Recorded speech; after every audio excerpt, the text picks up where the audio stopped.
I spoke 3 words, and $99 million appeared. Not by chance, not by luck, but by law. And those same 3 words, if you dare to speak them, can open the floodgates of your fortune. In this lesson, I will give you the very words that unlocked riches beyond measure. I will show you how the tongue is the planet that governs money, how your words set it in orbit, and how every dollar in your life obeys what you decree.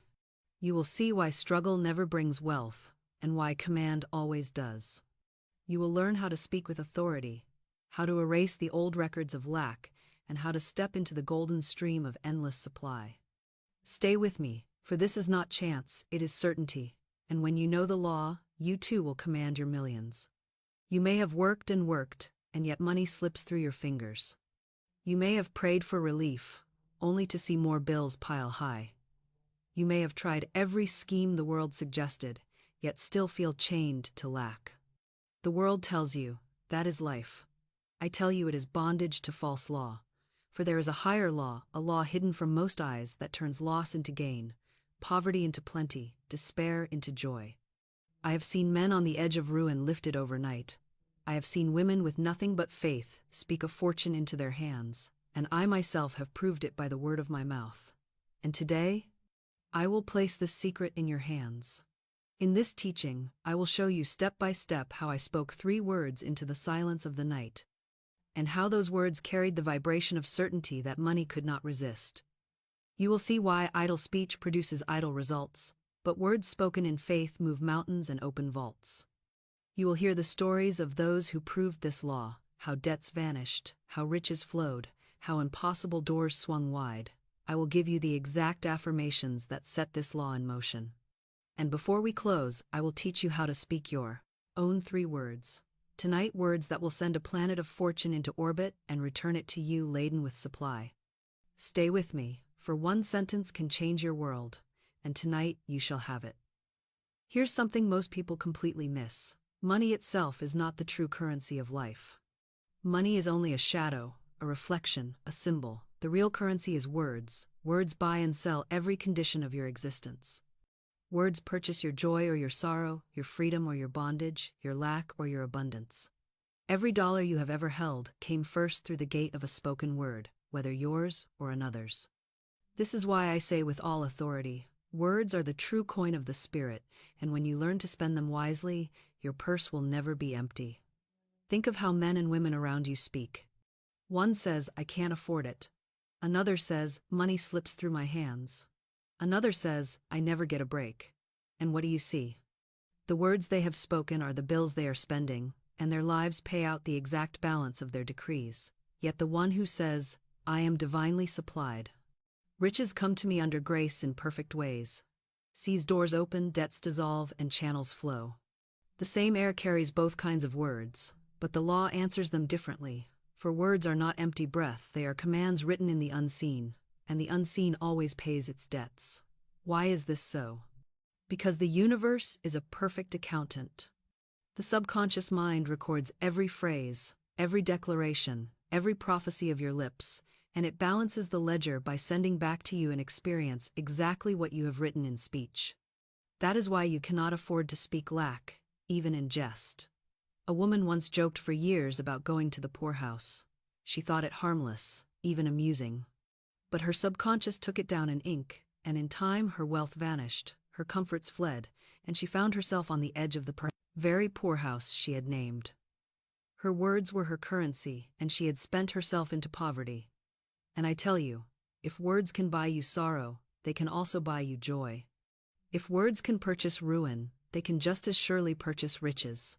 Another student of mine had but $2 left. Instead of crying over them, she blessed them, saying, I see you multiplying. I see you drawing more to you. This is the purse of spirit, and it can never be depleted. She spoke over those $2 as though they were seeds of gold. And within days, she received a gift of $6,000. What had she done? She had spent words of blessing, and the universe returned the change in her favor. So I ask you, what words are you spending today? Are you throwing away your fortune on complaints and curses, or are you investing wisely in decrees of abundance and praise? Your tongue is your bank. Your speech is your wallet. Your phrases are checks that the universe must honor. The balance of your life is the sum of your words. Never again say, I am broke. Never again say, I can't afford it. Never again say, nothing ever works out for me. For every such word is a coin tossed into the dust. Instead, let your speech be filled with gold. I walk in plenty. I am a magnet for supply. My purse overflows. Money comes to me freely, richly, joyously, and ceaselessly, under grace, in perfect ways. These words are not fantasy, they are law. And when you spend them, they return to you pressed down, shaken together, and running over. And yet, while words are currency, the kind of words you spend determines the kind of return you receive. Many speak from faith, and they see increase. Many speak from fear, and they see loss. In the next part, I will show you why fear words are just as magnetic as faith words, and how to turn every utterance into a fortune instead of a famine. This next part may strike you as strange, but it is the very hinge upon which your fortune swings. Every word you speak is charged with either faith or fear, and both are creative powers. Faith is trust in the law of good, and fear is trust in the law of evil. Both go out, both return, both bear fruit after their kind. You cannot open your mouth without planting a seed, and the seed will not ask whether you wished it or dreaded it, it only knows to grow. That is why so many live in the harvest of their own fears, and they call it fate. Think of the language of most men and women. How often do you hear, I always catch cold in winter, my money never lasts, every time I get ahead something happens to pull me back. These are not casual remarks. These are decrees spoken in fear, and the universe answers them with uncanny precision. I once knew a man who feared a certain disease, a rare condition that most never encounter. He read about it, spoke of it, imagined it, rehearsed it in his mind, and in time, the very disease he feared took hold of him. His fear was faith in the wrong direction, and the orbit of his words returned with exact fulfillment. But listen, just as fear creates, faith creates. A woman once came to me trembling about a debt. She could have spent her breath rehearsing all the ways it might end in disaster. She could have filled her hours with the language of fear. What if I cannot pay? What if they take everything? But instead, she obeyed the law of faith. She declared, God is my immediate supply. There is a supply for every demand. She spoke it not once, but over and over, and the words carried the vibration of certainty. And in perfect time, the supply came in the most unexpected way. Fear would have chained her to defeat, but faith loosed her into freedom. So you see, every time you open your mouth, you are choosing sides. You are either siding with heaven or with hell, with freedom or with bondage, with increase or with loss. You may not shout it, you may say it with a sigh or even in jest, but the subconscious is a perfect servant. It writes every word into its ledger, and it balances the account by bringing you the matching experience. It has no sense of humor, no power to edit, no right to erase. If you say, I always fail, it nods and writes failure. If you say, I always succeed, it nods and writes success. Which balance do you want your life to pay? I ask you plainly, are you speaking from fear or from faith? When the bill arrives, do you groan, I can't pay it, or do you bless it and declare, this too is already paid by divine supply? When your body aches, do you say, I am getting worse every day, or do you proclaim, I am strong, radiant, vital, filled with life? When opportunity knocks, do you answer with, it's too good to be true, or with, this is my perfect good arriving in perfect time? Your speech reveals your allegiance, and your allegiance determines your harvest. Let this be your pattern interruption. Every time you feel the old habit rising, every time the tongue wants to utter fear, stop and turn it into faith. Replace I can't with I can. Replace I never with I always.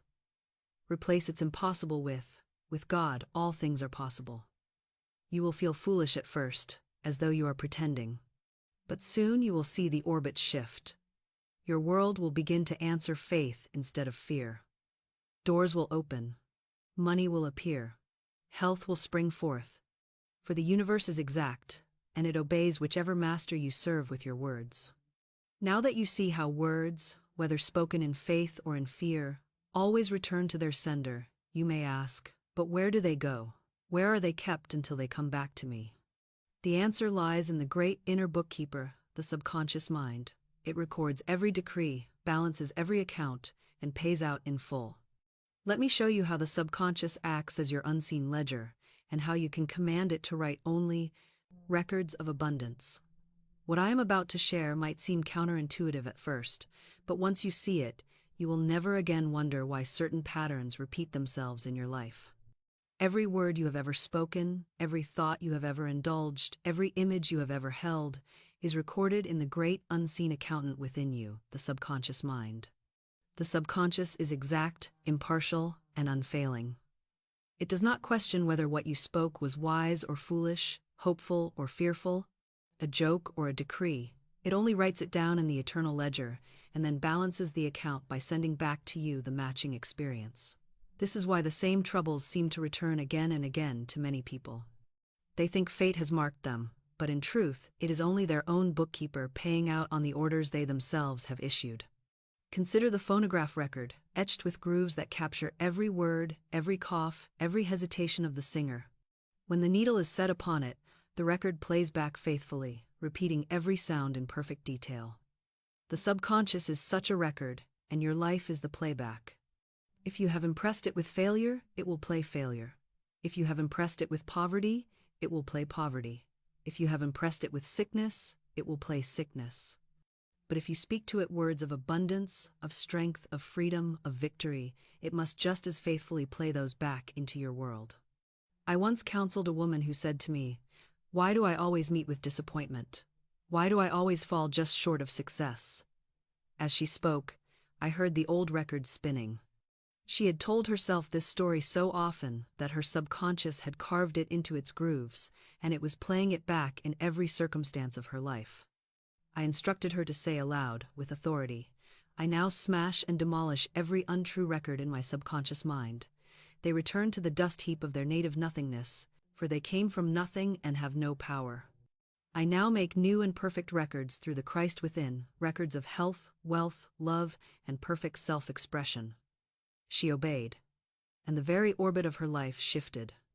New opportunities arose, her finances steadied, and her friendships blossomed because the ledger was cleared and rewritten.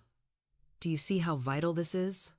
You cannot escape the accounts you have charged to your subconscious. It will collect and pay out every one until you cancel them with the higher law. You may be haunted by debts of speech you forgot you ever uttered, words spoken years ago in jest or despair. But the subconscious has not forgotten, and it will hold you to them until you speak a higher decree that cancels them. That is why I tell you, never again say, "I am always unlucky. I never get ahead. I am doomed to struggle." These are debts you are charging to your own account. Begin today to speak only credits. I am divinely favored. I move from glory to glory. I walk in perpetual increase. Soon you will see the ledger tip in your favor, and your outer world will display the new balance. Let me ask you, if you opened the great book of your subconscious today, what kind of account would you find? A column of losses and debts, of fearful words and gloomy declarations? Or a column of profits and gains, filled with affirmations of faith, gratitude, and victory? The good news is this: you can balance the books at any moment. You can declare a jubilee, a cancellation of old debts, and you can open a new account filled with riches. The bookkeeper will not resist. It will simply write down the new decree and begin paying it out in your experience. So, stop living on old records. Stop paying out on old debts. Speak now the new truth, and let your subconscious ledger reflect only increase, only abundance, only freedom. For it is a faithful servant, and it will never fail to return to you the exact balance you command. And now we arrive at the heart of the mystery you have been waiting for, the 3 words themselves. For while every word carries power, there are certain words charged with divine authority, words that unlock fortune as surely as a key turns a lock. I will now show you the 3 words of power that, spoken with faith, set the planet of supply into irresistible orbit. This next part changed everything for me, and if you grasp it, it will change everything for you as well. We have spoken of words as currency, of the difference between faith speech and fear speech, of the subconscious ledger faithfully recording every decree, but now we come to the crown jewel of the law, the 3 words of power. These words, when spoken with authority, carry the vibration of certainty, and that vibration compels supply to appear. They are not magic in the sense of superstition. They are magic in the sense of law. They are divine passwords that unlock the invisible vault of abundance and swing wide the gates of fortune.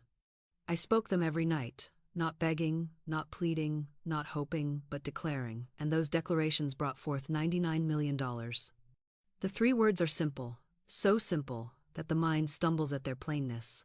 They are these: it is done. That is the whole of it. Not I hope, not I wish, not maybe one day, but it is done. For when you speak those words in faith, you align yourself with the finished work of Spirit. You step out of time and into eternity, where your good already exists in perfect form. You stop chasing and start claiming. You stop waiting and start receiving. You stop postponing and you take possession now. The subconscious hears it, the universe obeys it, and your world rearranges itself to make visible what you have declared. Think of the Master on the cross. When his work was complete, he did not groan. I hope it succeeds, he declared. It is finished. That was the victory cry, the word that sealed the demonstration.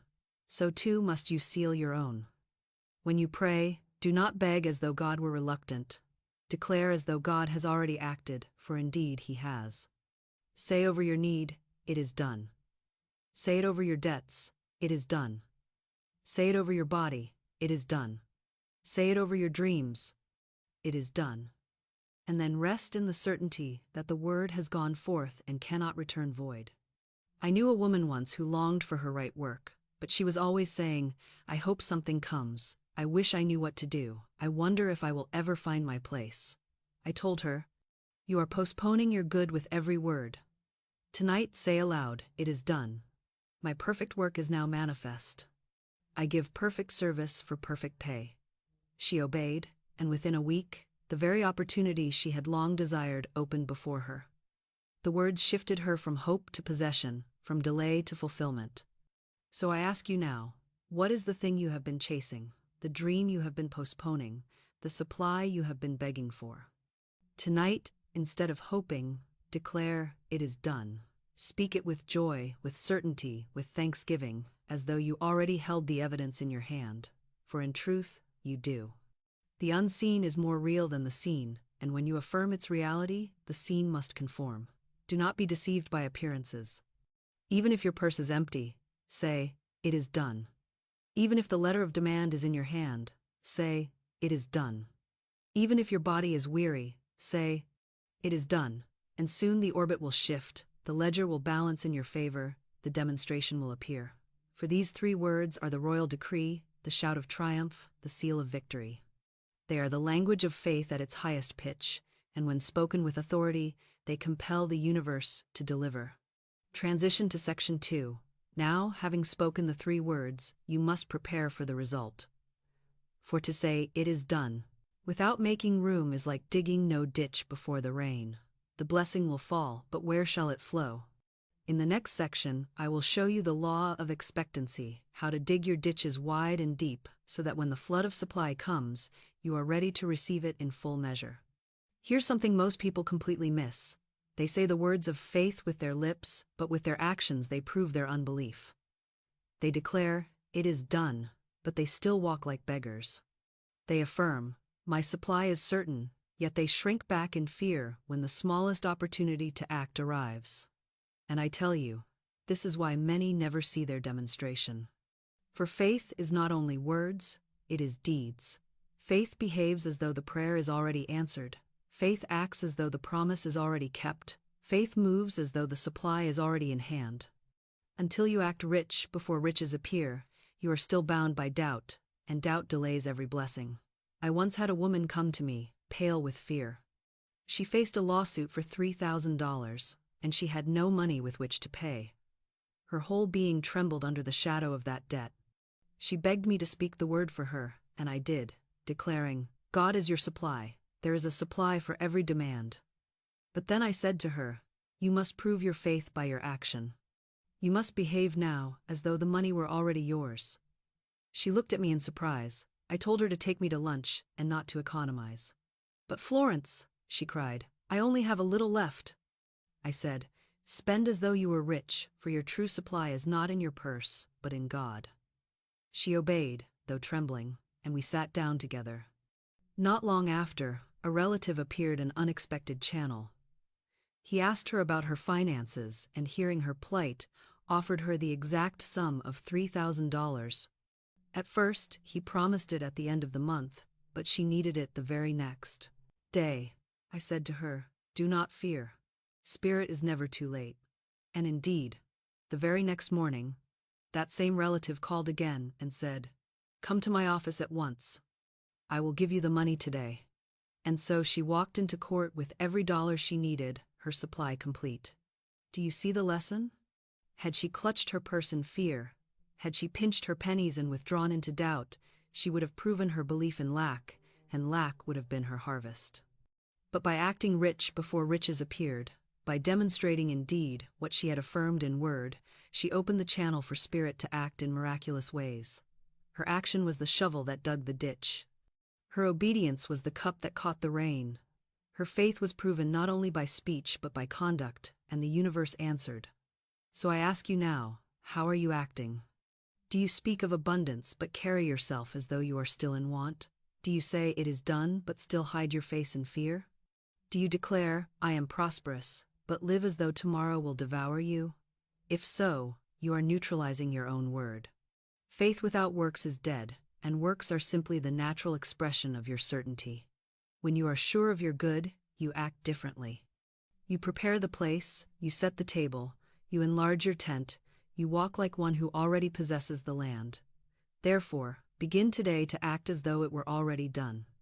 Buy the small token of your faith, even if the larger thing has not yet appeared.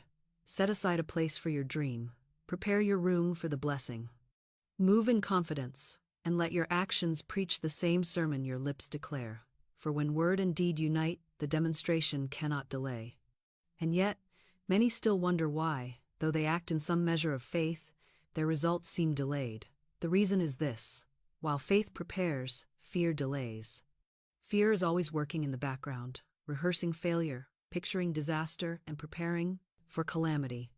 In the next part, I will show you how fear undermines your demonstration and how to silence it so that faith alone may prepare your good.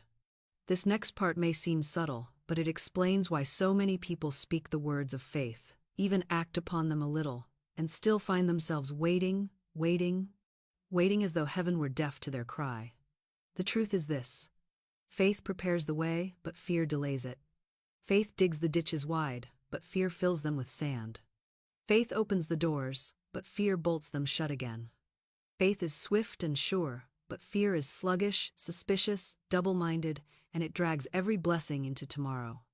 The world is full of those who speak, "It is done," and then spend the rest of the day rehearsing in detail what they will do when it fails.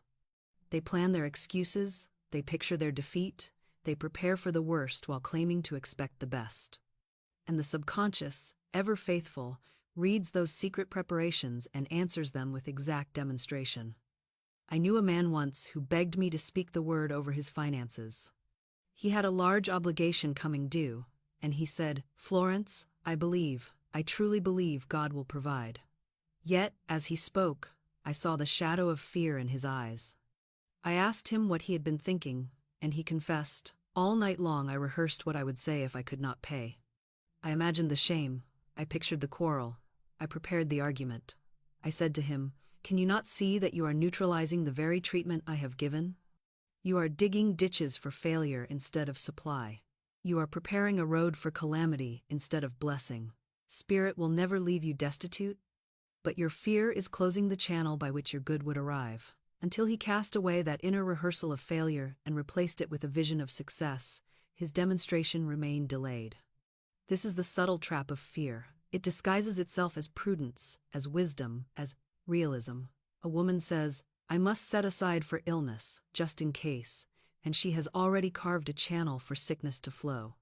A man says, "I must save for a rainy day," and he has already invited the storm. And when the sickness comes, when the storm breaks, they say, "I knew it," never realizing they themselves prepared the stage. For every preparation is a prophecy, and the subconscious balances the books according to the prophecy you act upon. So what must you do? Prepare only for good. If you are tempted to rehearse the tragedy, interrupt yourself and rehearse the triumph instead. If you are tempted to imagine the shame, picture instead the victory. If you are tempted to plan excuses, plan the celebration. Replace every "what if I fail" with "when I succeed." Replace every "I fear delay" with "my supply comes swiftly, under grace, in perfect ways." Do this faithfully, and you will find delays vanishing, channels clearing, opportunities racing to meet you, because faith prepares and faith hastens. Let this be your rule: never dig a ditch for fear, dig only for faith. If you catch yourself preparing for lack, stop and prepare for plenty. If you find yourself rehearsing disaster, stop and rehearse your demonstration. Faith is a magnet, and when you hold it steadily, it draws your good with speed. Fear is a weight, and when you cling to it, it drags your good into delay. You choose which master to serve, and whichever you serve will answer you with perfect faithfulness. And now we come to the golden oil that makes faith multiply swiftly: gratitude. Gratitude turns the little into much. It transforms $2 into thousands. It makes $8 open the door to a fortune. In the next part, I will show you how thanksgiving multiplies every seed and how a heart of praise sets money flowing like a river. Here's something most people completely miss. They believe gratitude is only a response, a polite gesture after the word "blessing has arrived," a thank you whispered once the table is already set. But true gratitude is not a reaction, it is creation. Gratitude is the voice of faith. Gratitude is the fragrance of a soul that already knows the gift is given, the purse is full, the harvest is ripe, even when the field looks barren. Gratitude multiplies because it proves to infinite supply that you already believe. It is the oil that keeps the lamp burning through the night, and the moment you give thanks before you see, you are declaring to the universe, "I know it is mine, I know it is done, and I rejoice in it now." That vibration calls forth multiplication without delay. I once had a woman come to me with only $8 in her purse. She was weary, she was frightened. She said, "What can this small sum do for me?" I said, "Good, we shall bless the $8, and it will multiply as surely as Jesus Christ multiplied the loaves and the fishes, for every man and woman has the power to bless and multiply, to heal and to prosper." I spoke the word over her. Infinite Spirit, open the way for great abundance for this woman. She is an irresistible magnet for all that belongs to her by divine right. She obeyed my instruction to bless the money, to give thanks for it as though it were already multiplied, to picture it drawing more to itself. Within days, unexpected channels opened, and she received thousands of dollars, from 8 to thousands, all by the law of gratitude. Do you see the principle? What you bless increases. What you curse diminishes. If you bless your money, no matter how little, it grows. If you curse it, complain of it, call it never enough, it shrinks. If you bless your work, it prospers. If you grumble over it, it withers. If you bless your body, it grows strong. If you despise it, it weakens. The law is exact. Gratitude is the magnet of increase. Complaint is the poison of decrease. Think of the child who receives a gift. If he beams with joy, claps his hands, and says, "Thank you, thank you," does not the giver long to give more? But if he frowns and says, "Is that all?" is not the giver's heart closed? The universe is the same. It is eager to pour out its treasures, but it answers the vibration of your heart. Gratitude opens the floodgates, complaint bolts them shut. So I ask you, what are you saying over the little you hold today? Do you look at your bank balance and sigh, "This is nothing"? Or do you bless it and say, "I see you multiplying, I see you growing, I see you drawing abundance to yourself"? Do you look at your home and say, "It is too small, too shabby"? Or do you bless it and say, "I thank God for this home. It is filled with love, it is a stepping stone to greater good"? Your words decide whether the little becomes much or whether the little remains little. Therefore, begin today to make gratitude your constant song. Bless your money, bless your work, bless your opportunities, bless your friends, bless your future. Do it aloud, do it with feeling, do it until your heart thrills with the certainty that more is already on the way. For gratitude multiplies without fail, and those who make it their law live in continual increase. And now I will show you a vivid example of this principle in action, the story of a woman who bought blankets for an apartment she did not yet have. Everyone mocked her, saying it was foolish to prepare before she had the home. But she understood the law of gratitude and expectancy, and those blankets became the very proof of her demonstration. What I am about to share might seem counterintuitive at first, for it runs directly against the world's reasoning. The world says, wait until you have the thing in hand, then prepare. But faith always prepares in advance. Faith acts as though the blessing is already here. Faith digs the ditch before the rain falls. Faith sets the table before the food arrives. Faith makes the bed before the house is found. And I will show you how a woman proved this law in a most remarkable way through nothing more than a pair of blankets. It was during a season when apartments in New York City were scarce. Thousands were searching, landlords were besieged, and every vacant room had a line of applicants stretching around the block. Reason said it was impossible. Friends shook their heads and told her, "You will have to store your furniture. You will never find an apartment in this market. Isn't it too bad?" But she refused their pity. She said, "You need not feel sorry for me. I am a Superman, and I will find the right apartment." She came to me for treatment, and I declared the word, "Infinite Spirit, open the way for the right apartment for this woman. It is already prepared, and she walks into it by divine appointment." Soon after, she was moved to buy blankets. Immediately, fear whispered, "Don't buy them, you may never get an apartment, and then the blankets will mock you." But she caught the lie and answered, "I will prove my faith by buying the blankets. I will dig my ditch by making ready." And so she purchased them joyfully, giving thanks as though the bed were already waiting for her. Not long after, the very apartment she desired appeared, though more than 200 others had applied for it. By divine right, it was given to her. And when she spread those blankets upon her new bed, she knew they were not just coverings for the night, they were symbols of her faith, tokens of her expectancy, proofs that gratitude and preparation had opened the way. Do you see the beauty of it? The blankets were not mere fabric, they were her declaration in action. They said louder than words, "I believe, I expect, I prepare." And the universe answered, for the universe never fails to fill the space that faith creates. I ask you, what are the blankets you could buy today? What small token can you act upon that says to heaven, "I am ready, I expect, I prepare"? Is it setting aside a desk for the work you long to do? Is it clearing a closet for the wardrobe you know will come? Is it buying the small tool of the trade for the business you have yet to launch? Whatever it is, do it now, for the action will speak louder than all your words. It will tell the subconscious you are serious, it will prove your expectancy, and it will call forth the demonstration. The world may laugh, the doubters may scoff, but the blankets of faith will always outlast their scorn. For while they pity, you will prosper. While they doubt, you will demonstrate. While they wait, you will already be living in your promise. And just as blankets prepared a home, so did a simple trunk prepare a man for a voyage across the sea. It seemed foolish to reason, but faith is always foolish to the natural mind. Let me tell you now how one man bought a trunk before he had a ticket, and how that trunk carried him straight into his heart's desire. Now, let me place before you another living parable of faith, one so striking that it cannot be forgotten once it is heard.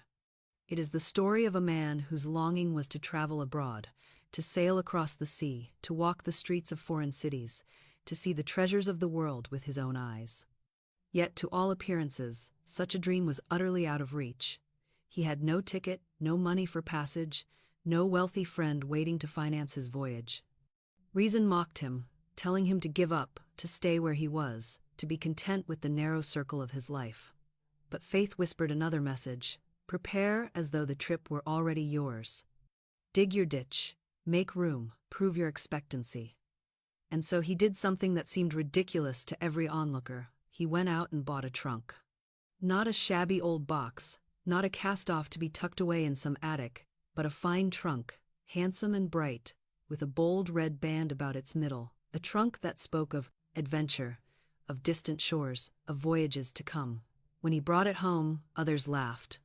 They said, "What folly! You buy a trunk when you have no means to travel." But he ignored their mockery, for he knew he was not buying leather and wood, he was buying a symbol of faith. He was proving to his subconscious that the trip was already his, that the passage was already secured, that the ship was already waiting. And as he looked at that trunk day after day, something remarkable happened. His imagination began to vibrate with the reality of the journey. He could almost smell the salt air, hear the cry of gulls, feel the roll of the deck beneath his feet. He found himself already living in the consciousness of travel.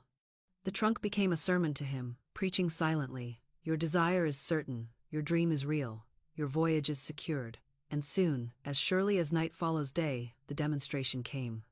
A sum of money arrived in his hands through channels he could never have foreseen, and it was enough not only to buy the ticket but to finance the entire journey. The trunk had been the open door, and through it, the blessing rushed in. Do you see the principle? The trunk was his blanket. It was his ditch dug before the rain. It was his proof of expectancy, and it called forth the supply. Every act of faith is such a trunk. Every step taken in advance is a magnet that draws the invisible into sight. The universe never leaves a prepared place empty. Spirit never mocks the one who proves expectancy. What you prepare for in faith must come to pass, for the law cannot deny itself. So I ask you, what trunk must you buy? What step must you take that others will call foolish, but heaven will call faith? Is it purchasing the instrument of your calling? Is it setting aside the space for the work you know is yours? Is it dressing for the occasion you have not yet been invited to? Whatever it is, do it boldly, do it joyfully, do it as though the voyage were already underway. For in truth, it is. The moment you prepare, the unseen ship begins to move, the tide shifts, the harbor opens, and the supply that seemed so far away comes rushing to meet you. Transition to Section 3. Now you have seen the law of preparation, how ditches dug in faith are always filled, how blankets bought and trunks secured become tokens of supply. Yet many, even after preparing, still feel something blocking the flow. They dig, they act, they expect, and still the stream seems dammed. Why? Because unseen walls stand in their way, walls built of resentment, of fear, of old records that must be broken. In the next section, I will show you how to tear down those walls, so that nothing remains between you and your fortune. Here's a truth that few are willing to face, and yet it explains why so many find themselves blocked even after they have spoken the word, even after they have acted in faith, even after they have dug their ditches wide and deep. They prepare, they affirm, they expect, and still the blessing seems to hesitate. Why? Because an invisible wall stands before them, shutting out their good, and that wall is resentment. Resentment is one of the most dangerous forces in life, for it is a hidden chain that binds you to the very conditions you despise. You may dig your ditches, but if your heart is filled with bitterness, the rain cannot flow. You may speak your affirmations, but if your soul clings to envy, your words lose their power. Resentment is a wall as real as the stones of Jericho, and until it falls, the land of promise lies beyond your reach. I knew a woman once who envied the gift her friend had received. Every time she saw it, her heart burned, and though she smiled outwardly, inwardly she cried, "Why should she have it, and not I?" That envy rose up like a wall before her, and she found herself shut out of her own blessing. I gave her an affirmation. What God has done for others, He now does for me and more. She repeated it until her bitterness dissolved, until she could bless her friend's good as though it were her own. And when her heart was clean, her own demonstration came not only the gift she longed for, but something even greater. That is the way of the law. When resentment is dissolved, good rushes in, often in double portion. But resentment wears many disguises. It may not always be open jealousy. Sometimes it is a quiet grievance carried for years, a wound never healed, a wrong rehearsed until it has etched itself into the subconscious. It may be anger against a parent, bitterness toward a former friend, hostility toward an employer. You may say, "It is nothing, I hardly think of it," but the subconscious thinks of it constantly, and it builds the wall higher every day. Until forgiveness is complete, until you can bless those who hurt you, your good cannot fully flow. So I ask you plainly, whom are you resenting? Who rises in your mind with bitterness, with anger, with envy? Is there someone whose success makes you feel smaller? Someone whose words still sting when you recall them? Someone you cannot bless without gritting your teeth? That is your Jericho, and until the wall falls, you remain outside the gates. The remedy is simple, but it must be applied with sincerity. Speak the word of release. Say aloud, I fully and freely forgive everyone, and I loose them to their highest good. What God has done for others, He now does for me, and more. There is no competition in divine mind. My blessing is secure, my supply is sure, and nothing can withhold it. Say it until your heart softens, until the bitterness fades, until you can genuinely wish good to those you once envied. Then the wall will tremble, the stones will crack, and your good will pour through the breach. Resentment is heavy, forgiveness is light. Resentment closes, forgiveness opens. Resentment binds. Forgiveness frees. Choose today which you will carry, for the walls will not fall by themselves. You must bring them down with the shout of blessing, with the word of release, with the declaration of goodwill. And when you do, the land of promise will lie open before you, ready for you to enter. And yet, resentment is not the only wall. There is another, darker still, that holds multitudes in bondage, and that wall is fear.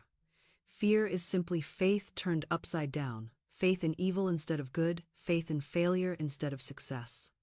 In the next part, I will show you how fear, left unchecked, becomes a fortress that blocks every blessing, and how you can tear it down with the same word of truth. This next truth may sound strange to the reasoning mind, but it explains why so many people live chained to the very conditions they dread. Fear is not weakness alone. Fear is faith, faith turned upside down, faith in evil instead of good, faith in failure instead of success, faith in sickness instead of health, faith in lack instead of abundance. Fear is belief made negative, and belief of any kind is creative. Fear paints its pictures with such vividness that the subconscious mind accepts them as commands, and once impressed, it proceeds to bring them forth into form with the same obedience it gives to words of faith. That is why the man who continually rehearses calamity finds calamity at his door, and why the woman who always expects trouble never fails to meet it. Fear is inverted faith, and it is just as magnetic, just as powerful, just as certain to return with demonstration. I knew a man once who lived in constant dread of a rare disease. He read every book on the subject, examined his body for symptoms, spoke often of his fears. Though his friends laughed at him, though reason told him his worry was needless, he had already planted the seed of disaster. The subconscious, unable to distinguish between a fear and a desire, received the repeated impression and began to play it back. In time, the disease he dreaded took hold of him, and it carried him to his grave. It was not the disease that slew him, it was his faith in the disease. His fear was his prophet, and it spoke ruin into his body. But I tell you this, just as fear creates, faith creates. One student of mine was tormented by constant worry. He expected disaster at every turn. He said, "I cannot help it. I am always afraid." I gave him a simple affirmation: why worry? It will probably never happen. It may seem light, even foolish, but it carried the vibration of truth. He repeated it until the fear lost its grip, until the habit of expecting calamity was broken. And soon his life, which had been one long series of petty troubles, straightened itself into harmony. The pictures of fear had been replaced by the pictures of faith, and the ledger of his subconscious began to write a new story. Fear wears many disguises. It may call itself caution, prudence, realism. A man says, "I must set aside money for a rainy day," but he is already inviting the storm. A woman says, "I must prepare for illness," and she is already carving the channel for sickness to come. They think they are wise, but in truth, they are fearful, and their preparations are prophecies. And when the storm breaks, when the illness comes, they shake their heads and say, "I knew it," never realizing that their knowing was their undoing. So let me ask you plainly, what are you fearing? What images do you entertain in the secret chambers of your mind? Do you picture yourself losing, failing, falling? Do you rehearse what you will say when disaster strikes? Do you keep in readiness the words of defeat? If so, you are already decreeing your own bondage. Cast out those fears now, replace them with faith. Declare boldly, "I walk in the light of divine protection. No evil can befall me, no loss can touch me, no delay can bind me. God is my shield, my supply, my sure defense, and I am safe." Say it until the fear trembles. Say it until the wall shakes. Say it until your heart is at rest.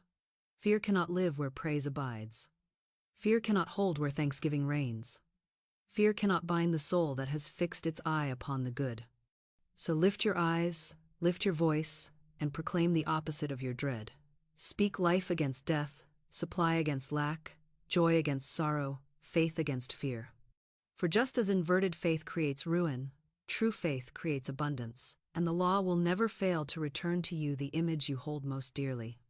And yet, there is another wall, more subtle than resentment, more habitual than fear, the wall of old records, the grooves cut deep into the subconscious by years of repeating the same story of failure and defeat. Until those records are shattered, the same song will play again and again. In the next part, I will show you how to smash those untrue records and replace them with new melodies of success and abundance. This next truth is one of the most important of all, for it explains why a man may rise for a season only to fall again, why a woman may taste success only to watch it slip through her hands, why families live out the same tragedies generation after generation.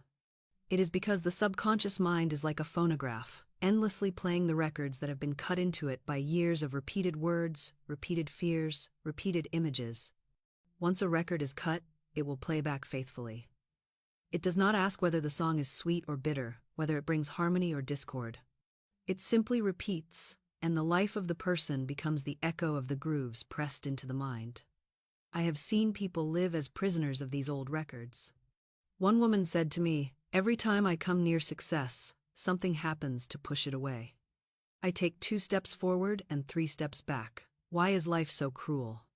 I listened and realized she had been repeating this very story to herself for years, impressing it upon her subconscious until it had become the only music her life could play.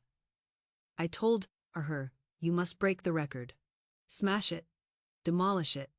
It is not truth, it is only an engraving of your own fears, and it must be shattered by a stronger word." I gave her this decree. I now smash and demolish every untrue record in my subconscious mind. They return to the dust heap of their native nothingness, for they came from nothing and have no power. I now make new and perfect records through the Christ within records of health, wealth, love, and perfect self-expression. She repeated it with conviction, and soon the old song was silenced. A new melody began to play, and her life changed course. Opportunities appeared, friends multiplied, money flowed steadily, and she laughed, saying, "It was only the old record playing all along." Perhaps you too have an old record spinning in the background of your life. It may be the voice of a parent who said, "You will never amount to much." It may be the memory of a failure that whispers, "It will happen again."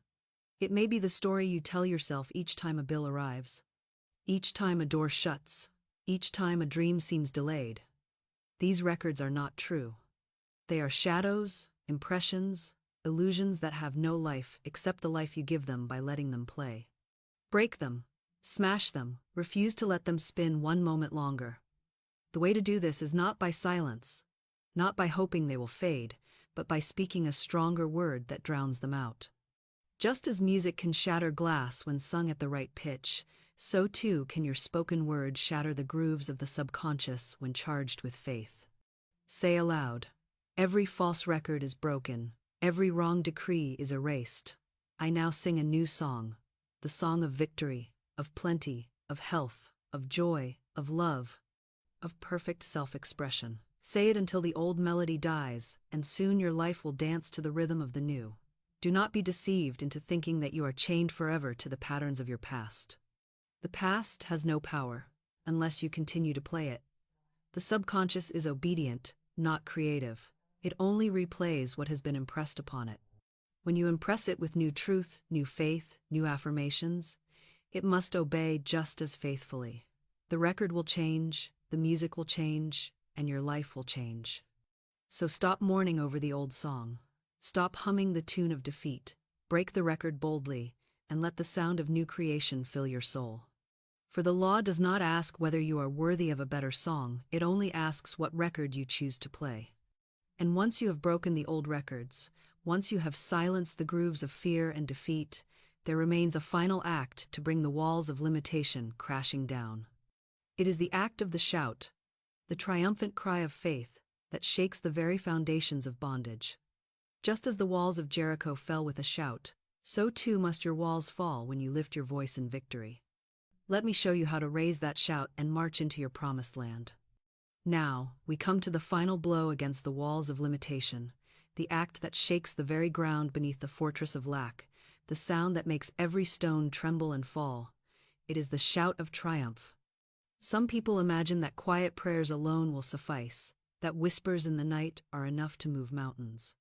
And indeed, there are moments when the whisper carries power. But there are also seasons when the obstacle has stood so long, so heavy, so thick, that it must be shattered by the thunder of a great cry of faith.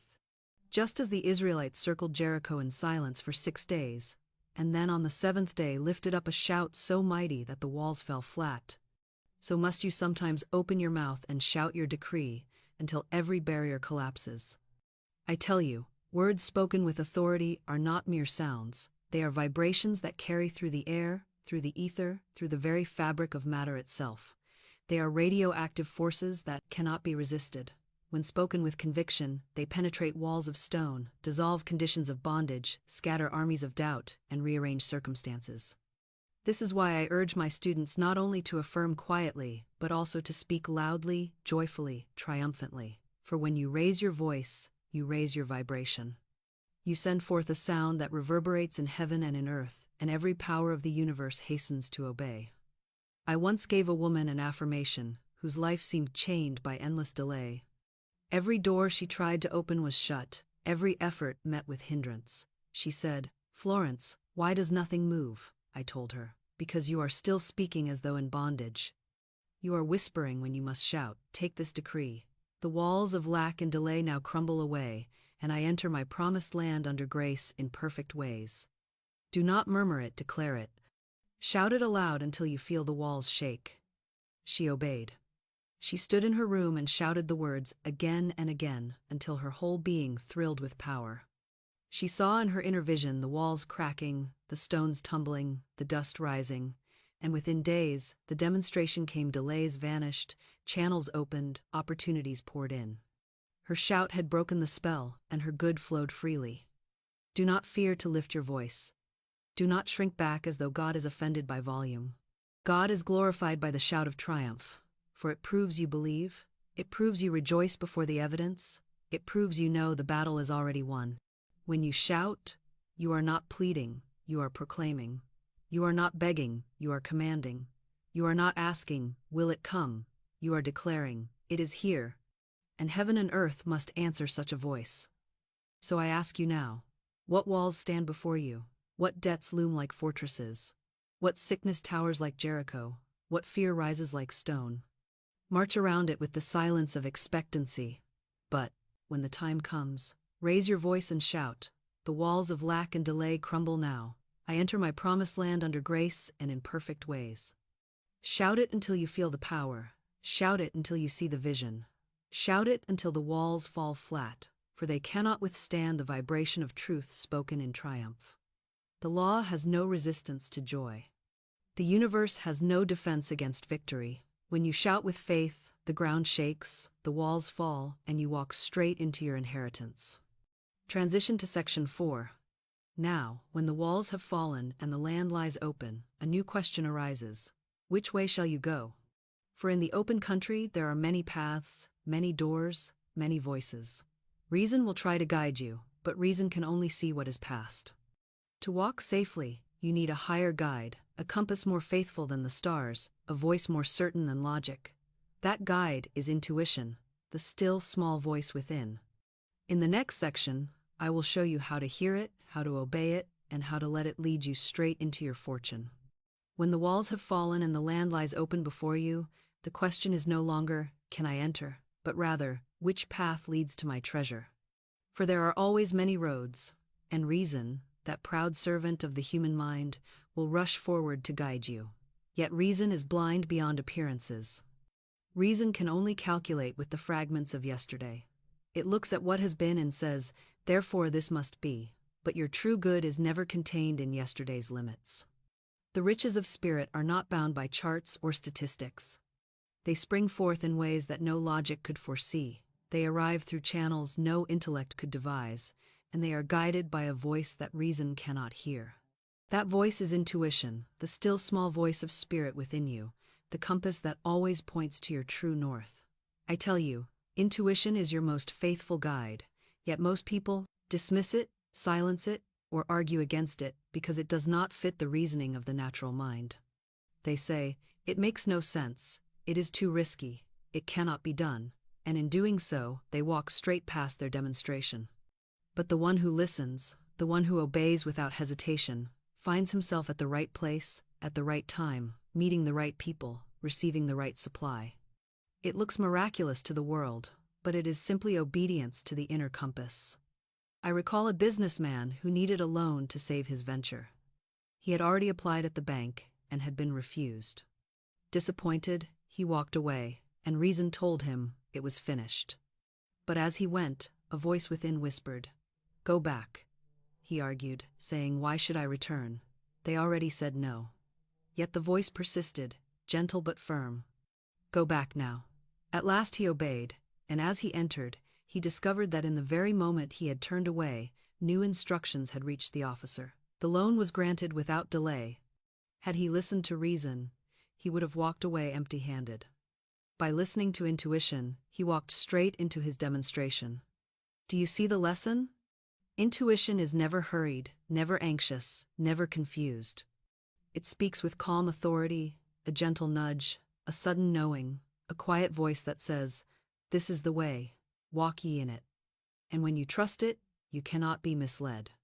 Reason argues, intuition knows. Reason hesitates, intuition is certain. Reason sees obstacles, intuition sees paths. Reason says, "There is no way." Intuition says, "I am the way." So I ask you, how many times have you felt that nudge, that inner whisper, and ignored it? How many times did you say afterward, "I knew I should have done it"? That is the voice of spirit within you, and it is always faithful. Learn to trust it in the little things, and soon you will trust it in the great. When it says, "Turn here, wait there, speak now, act quickly," obey at once, for delay is disobedience in disguise. Begin each day with this affirmation. I am divinely sensitive to my intuitive leads. I follow them without hesitation, for they are the voice of God guiding my path. Speak it until it becomes your nature, and you will walk through life as though invisible hands prepared the way, as though doors swung open at your approach, as though every step carried you nearer to your perfect demonstration. For indeed, it will. And yet, it is not enough to hear the voice, you must obey it. Many hear, but few follow. They argue, they delay, they dismiss, and in so doing they lose the blessing. In the next part, I will show you how obedience to intuition unlocks doors no man can shut, and how each act of swift compliance multiplies your supply. It is one thing to hear the voice of intuition, but it is another thing entirely to obey it. Many people confess to me that they feel the gentle nudge, they sense the inner warning, they glimpse the sudden flash of guidance, yet they hesitate. They pause to reason it out, they weigh and measure, they delay until the moment has passed, and then they sigh, saying, "I knew I should have obeyed." To hear and not to act is as useless as knowing the combination to a lock and never turning the dial. The treasure is there, the way is clear, but without obedience, the door remains shut. Understand this well. Obedience is the golden key that swings open the gates of supply. Spirit speaks in whispers, not in shouts. It rarely argues, it rarely insists. It gives the lead and waits for your obedience. If you follow, the way opens in ways that seem miraculous. If you ignore, the opportunity fades, and you are left wondering why nothing happens. I have seen men and women delay their blessings for years, not because God withheld from them, but because they refused to obey the inner voice when it spoke. Think of the parable so often told of the man caught in a flood. He prayed earnestly for rescue. A rowboat came, but he waved it away, saying, "No, God will save me." A motorboat came, and again he refused. A helicopter hovered above, but still he declined, waiting for divine deliverance. At last he drowned, and when he stood before the Lord, he cried, "Why did you not save me?" And the Lord answered, "I sent you a rowboat, a motorboat, and a helicopter, but you would not obey." The lesson is plain. The channels of supply may look ordinary, but they are the very instruments of divine rescue. Intuition will point you to them, but only obedience can make use of them. Do not despise the small leads. If the Spirit prompts you to take another street, to make a call, to write a letter, to step into a store, to wait 5 minutes longer, obey. For that small step may be the link in a chain of events that brings your fortune to your hand. Do not say, "It is too trivial, it cannot matter." Everything matters in divine timing, and obedience in little things prepares you for obedience in great things. The one who ignores the whisper in small matters will not trust the voice in greater ones. And remember this: obedience must be swift. Delayed obedience is disobedience in disguise. The longer you wait, the louder reason becomes, the stronger doubt grows, the more the moment slips away. Act at once, even if you do not understand. You do not need to see the end of the road, you only need to take the next step. Spirit sees the whole path, and if you obey step by step, you will arrive at your destination without strain or struggle. Say each day, "I am quick to hear and swift to obey. I do not argue with intuition, I do not delay, I do not resist. I act at once, knowing that every lead brings me closer to my good." Make this your decree, and soon you will find doors opening before you that others cannot budge. You will discover opportunities arriving at the exact moment you are ready. You will see supply flowing through channels you never imagined. For obedience is the proof of faith, and faith always unlocks the door. And now let us look deeper still, for intuition is not only a voice to be heard and obeyed, it is also a symbol woven into the very stories that have shaped our imagination. Even the fairy tales of childhood carry its message. The tale of Cinderella and her fairy godmother is not a fable only for children, but a picture of the superconscious mind at work, showing how intuition transforms rags into riches, ashes into beauty, defeat into triumph. Let me show you the fairy godmother within, and how she waits to wave her wand in your life. Since childhood, men and women have been captivated by fairy tales, dismissing them as fancy or make-believe. Yet these stories endure because they carry eternal truths, clothed in symbols that even a child can grasp. One of the most powerful of these tales is the story of Cinderella. For hidden within it is the secret of the superconscious mind, the inner guidance, the divine intuition that transforms a life of ashes into a life of glory. Cinderella is not merely a girl in rags tormented by a cruel stepmother and envious sisters. She is the picture of the soul, weighed down by old thought forms, bound by limitation, mocked by the voices of fear, resentment, and self-pity. Those step-relatives are not people outside of us. They are the inner suggestions that tell us we are unworthy, that we are doomed to serve, that our time of joy will never come. But just when the darkness seems final, the fairy godmother appears. Who is she? She is the superconscious mind, the Christ within, the still small voice of spirit that knows nothing of rags or ashes but sees only the royal design of the soul. She waves her wand, symbol of the spoken word, charged with faith, and instantly the old conditions dissolve. The pumpkin becomes a carriage, the mice become horses, the rags become a gown of beauty, and Cinderella herself shines forth in the radiance that was hidden all along. This is not fantasy, it is the law in action. The subconscious mind, filled with the old records of defeat, cannot lift you. The conscious mind, trapped in reasoning, cannot free you. But the superconscious, the godmother within, sees only perfection, and when you call upon it, it brings forth your true estate. Yet mark this well. The fairy godmother warns Cinderella that the spell will break at midnight. What does this mean? Midnight is the symbol of returning to the old state of consciousness, the pull of habit, the drag of fear. How often do people rise in faith, catch a glimpse of their abundance, feel the thrill of their demonstration, and then let the clock strike 12 and slip back into the rags of doubt? They wake from the ball of victory and say, "It was only a dream," and at once the carriage turns to a pumpkin. The lesson is clear: you must hold the new vision. You must continue to affirm, continue to walk as the princess, continue to believe that the glass slipper fits, and what of the prince? He is the symbol of your heart's desire, the perfect match for your soul's vibration. He searches for the one whose foot fits the slipper, and he will not rest until he finds her. Your good is seeking you, even as you are seeking it. It is drawn to you by law, for the pattern of your soul has already cut the mold of your demonstration. When you rise out of the ashes, when you trust the fairy godmother within, your good cannot miss you. It will knock at your door, it will place the slipper upon your foot, it will claim you as its own. So do not despise the ashes, Do not mourn the rags. Do not believe the taunts of the stepsisters of envy and fear.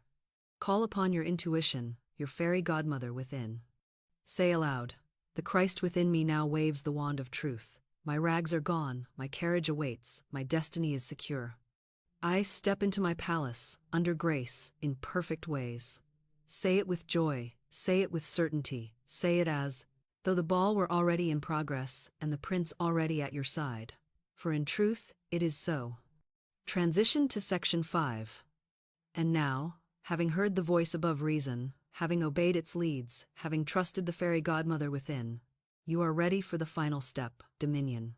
For intuition may guide, but it is your word, spoken with authority and joy, that crowns the law with power. Dominion is not toil, it is command. It is the delight of ruling your world by the decree of your tongue. In the next section, I will show you how to wield your word as a wand, how to set planets in motion with your speech, and how to reign over your affairs with joy. Now we come to the high place of the whole teaching, the summit where all roads converge, the truth that holds the key to dominion. Your word is your wand. The tongue is not a small member, it is the scepter of your kingdom. With it, you bless or curse, you build or destroy, you open or shut. Every syllable you speak is a stroke of the wand, every affirmation is a decree that shapes the invisible into the visible. Most people imagine their words to be idle, drifting into the air like smoke that vanishes. But I tell you, words never vanish. They are living seeds, creative forces, invisible planets flung from your lips into orbit, destined to return bearing the harvest of their kind. You cannot speak without creating, and you cannot create without reaping what you have spoken. Consider the woman who came to me with trembling hands and only $2 in her purse.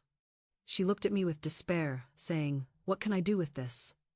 I said to her, "We shall bless it. We shall speak the word over it, for the purse of spirit can never be depleted. These $2 are not small, they are seeds, and when blessed, they will multiply beyond measure." I instructed her to declare aloud, "I bless this money, and it multiplies. It is divinely magnetized, and it draws to me riches from every side. My purse is filled, pressed down, shaken together, and running over with good, under grace, in perfect ways." She obeyed, and with joy she released $1 as a gift, proving her faith, holding fast to the affirmation. And soon after, she received a gift of $6,000. What had changed? Not the dollar, not the purse. It was the word. The wand had been waved, and the universe answered with exact obedience. Your word is the wand that lifts the fog of confusion, that parts the sea of difficulty, that unlocks the treasure house of supply. I recall another demonstration. A fog had settled thick over the sea, so heavy that the horns of the ships moaned in warning and all seemed lost in delay. But a woman, filled with faith, declared, "There are no fogs in divine mind. The sun now shines. I give thanks that the fog is lifted." Almost immediately the mist rolled away and the sun burst forth. Nature itself had bowed to the word of faith. If fog obeys, if seas obey, if the very weather obeys, shall not money obey, shall not opportunities obey, shall not every condition of your life obey when you speak with conviction? But mark this well, the wand has no power in the hand of the doubter. The parrot that repeats a phrase without conviction sees no demonstration. It is not the sound alone, but the spirit behind the sound, the faith that charges the word, the authority with which it is spoken, that makes the wand effective. Do not speak like a beggar knocking at the door. Speak as a ruler issuing a decree. Speak as one who knows that what is declared is already finished in the unseen and must now come into sight. So I ask you, what words are you wielding? Are you striking your world with curses, saying, "I never succeed, I can't get ahead, everything goes wrong for me"? Or are you waving the wand of blessing, saying, "I now draw from the abundance of the spheres my immediate supply. Doors fly open, channels are clear, riches rush to meet me, under grace, in perfect ways"? Your life will tell you which wand you have been wielding, for it is the reflection of your words. Therefore, take up the wand consciously. Speak no idle word, utter no phrase of lack. Let your tongue be the instrument of your dominion, the tool of your creation, the royal scepter of your reign. For your word is your wand, and when you wave it in faith, miracles follow as surely as night follows day. And now, having seen that your word is your wand, let us look further at how these words travel. For they do not vanish into the air, they go forth like planets, circling in their orbits, gathering substance, and returning laden with demonstration. In the next part, I will show you how every word you speak is a planet in motion, and how to fill your heavens with stars of abundance. Every word you speak is not a fleeting sound that dies upon the air. It is a living force, a body of energy, a planet flung into space by the vibration of your tongue. The moment you speak, the word goes forth like a celestial body, and once set into motion, it never ceases until it completes its orbit and returns to you, carrying in its atmosphere the very essence of what you spoke. This is why I say with all certainty that there are no idle words. The world treats conversation as chatter, as harmless noise, but heaven and earth record every syllable, and the law of return is faithful. You are living today in the orbit of the words you spoke yesterday, and you will live tomorrow in the orbit of the words you are speaking now. Think of Ali Baba standing before the mountain sealed with stone. No hammer could break it, no key could open it, no force could move it. Yet when he spoke the words, "Open Sesame," the great door rolled back and treasure beyond measure lay revealed. The story may be legend, but the law it carries is eternal. Words are the keys, and they set planets in orbit that return bearing treasures. When you cry, "Open Sesame" with faith, the doors be carried nine of opportunity, which reason called immovable, swing wide before you. I have seen this law proved time and again. One student of mine felt trapped, every door shut, every channel blocked. She knocked, she wrote letters, she pleaded, but nothing moved. At last I said to her, "Stop begging the doors to open, speak the decree, say aloud, I now open the way for my immediate supply, under grace, in perfect ways. Speak it until you feel the vibration of certainty." She obeyed, and before long, doors that had been sealed for years swung open, and her supply rushed to meet her. Her word had gone forth, circled the heavens, gathered the people, the circumstances, the events required, and returned laden with good. Do you see the image? Each phrase you utter is a planet. Some fling out dark and heavy, carrying fear, resentment, complaint, and they return like meteors, burning and destructive, striking your affairs with ruin. Others shine bright as suns, filled with joy, gratitude, abundance, and they return lighting your whole world with glory. You cannot escape their return. The orbit is faithful. What goes out must come back. Therefore, fill your heavens with stars of light, not clouds of darkness. Let every word you speak be a bright planet, destined to return with riches. I ask you, what kind of planets are you setting into orbit today? Are you saying, "I can't, I never, I'm always unlucky"? Then your skies are crowded with dark bodies, circling back with delay and disappointment. Or are you saying, "I can, I prosper in all I do"? Then your skies are filled with radiant orbs, circling back with abundance. Choose this day which heavens you will create, for your speech builds your universe. Speak with intention. Send forth only planets of good. Say aloud, "I now send forth words of light." They circle the heavens and return to me filled with success, filled with money, filled with love, filled with joy, filled with freedom. They cannot return void, but must accomplish that whereunto they are sent. And as surely as the stars rise and set, your words will come back to you with their harvest. Now that you see your words as planets in orbit, let us look at the royal decrees you can send forth, the affirmations that command the heavens. For not all words are equal, some carry the ring of dominion, the tone of a king upon the throne. In the next part, I will give you the very affirmations that shatter walls, erase debts, multiply money, and open doors. These are the words of dominion, and when you speak them, the universe bows to obey. When a king sits upon his throne, he does not rise to argue with his subjects. He does not plead with them. He does not hope they will obey. He issues a decree, and the decree is law. So it is with you, child of the infinite.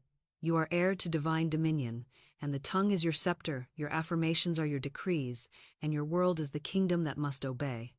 These affirmations are not mere words, they are royal commands. They are not suggestions whispered into the air. They are proclamations written in fire upon the unseen, and the unseen hastens to clothe itself in form. Every time you affirm, you are not asking, you are ruling.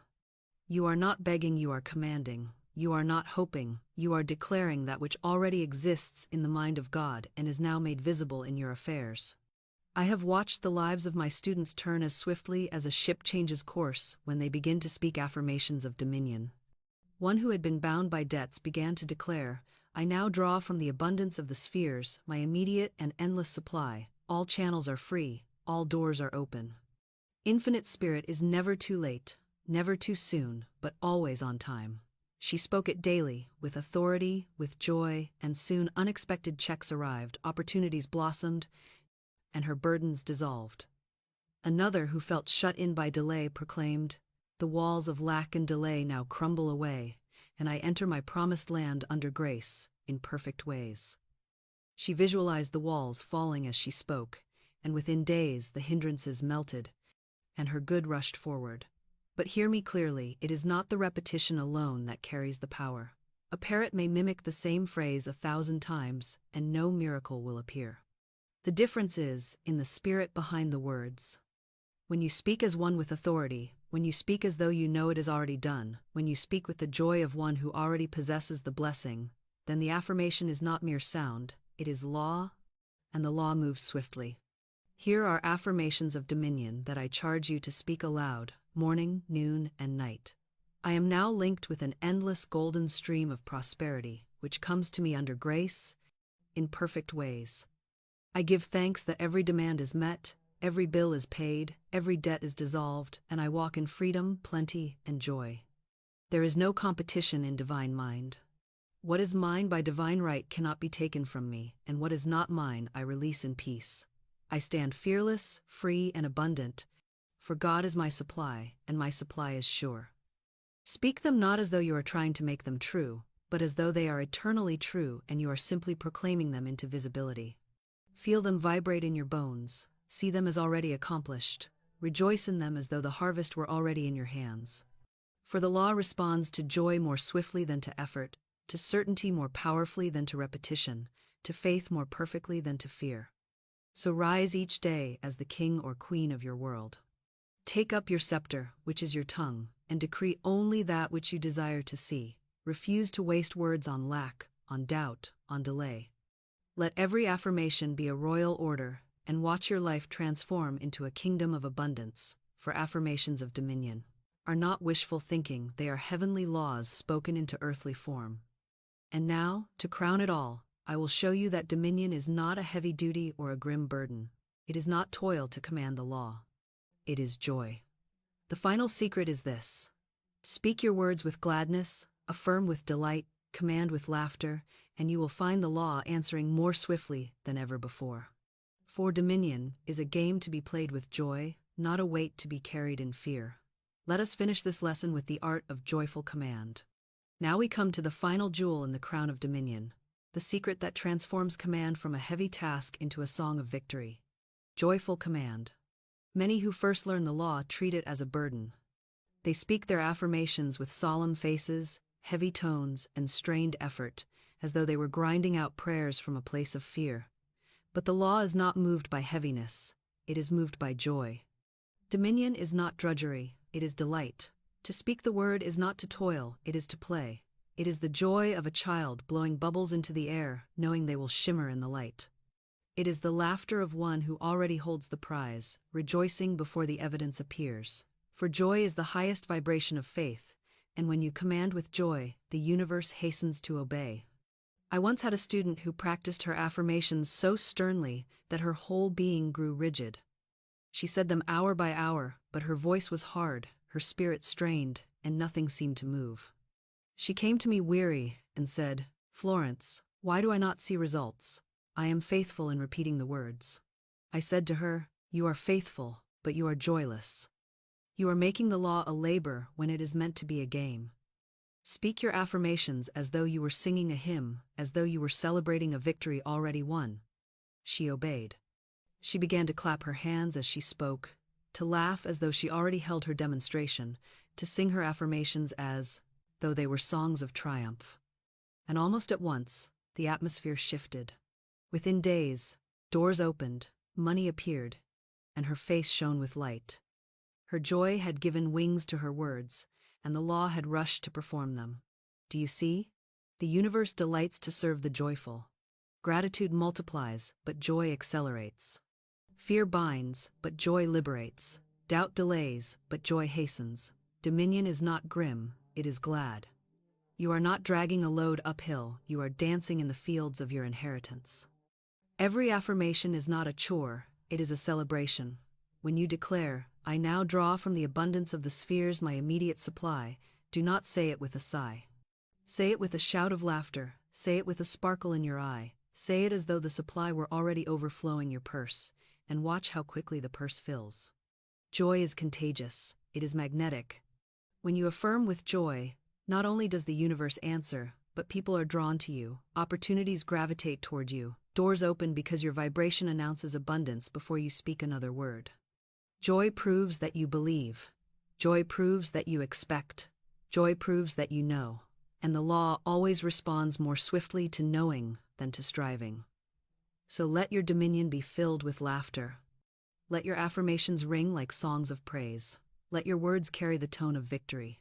Speak not as a soldier in a weary battle, but as a victor celebrating a triumph already secured. For your word is law, and when spoken with joy, it carries irresistible force. And now, beloved, we have reached the end of this great lesson. You have seen that money, fortune, and supply are not ruled by chance, nor by toil, nor by men, but by your own word, your own faith, your own obedience to the law. You have learned to dig your ditches, to break your walls, to follow your compass, to wield your wand, and to rule with joy. Let us now seal it all with a closing word of summary, a final affirmation of power, and an invitation to the greater mysteries yet to come. Beloved, we have walked together through the great revelation of the spoken word, and now the time has come to gather the threads into a single tapestry and seal the teaching with a decree of power. You have seen that life is not ruled by luck, nor by chance, nor by the sweat of your brow, but by law divine, eternal, unchanging law. You have learned that money itself is not your master, but your servant, that it obeys the planets of speech you fling into orbit, that it rushes along the channels you prepare, that it is drawn irresistibly to the vibration of your faith. You have learned to dig your ditches in expectancy, to prepare before the rain falls, to bless the little so that it multiplies into much. You have learned to break down the walls of resentment, to cast out fear as inverted faith, to smash the old records of defeat, and to shout down the barriers until they crumble into dust. You have learned to trust the compass of intuition, the still small voice within that never errs, the fairy godmother of your own superconscious mind, who transforms ashes into beauty and leads you by paths you knew not. And at last, you have taken up the wand of your word, decreeing with dominion, affirming with authority, and discovering the joy of ruling your world by the law of the spoken word. So now, let us seal it. Let us declare together, here and now, the decree that opens every gate, the affirmation that crowns every lesson. Say it with me, not as a beggar, but as a ruler, not as one hoping, but as one knowing, not in heaviness, but in joy. The walls of lack and delay now crumble away, and I enter my promised land, under grace, in perfect ways. My word is law, my supply is sure, and riches rush to meet me now. Speak it until your heart thrills with certainty. Speak it until the orbit shifts. Speak it until the demonstration comes running to your hand. For the law is faithful, and it will never fail the one who speaks with faith and joy. And yet, I tell you this, money, though a mighty servant, is not the final secret. There is another planet, hidden still from most eyes,